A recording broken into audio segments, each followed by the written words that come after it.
থেকে 21টা পুজো হবে, যাতে বিশেষ করে এই পাশে আফতাইল, ঘোড়াডাইল, মেহেরপুর, গোলারগাছি দিয়ে যে পুজো মণ্ডপগুলো হবে, আমরা যারা বিএনপির লোকজন আছি সার্বিকভাবে পুজো মণ্ডপে যাতে কোনো রকম বিশৃঙ্খলা ওই আওয়ামী লীগের লোকজন করবে,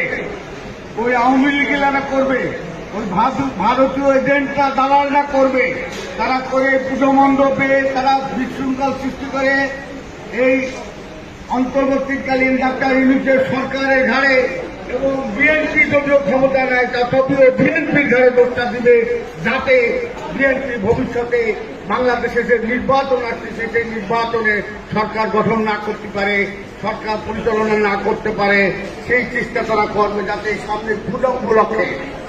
এই পূজাতে আমাদের এত বেশি খেয়াল রাখতে হবে। গতকালকে চিঠি এটা হয়েছে, আমাদের নেতৃবৃন্দরা থাকবেন, আমরা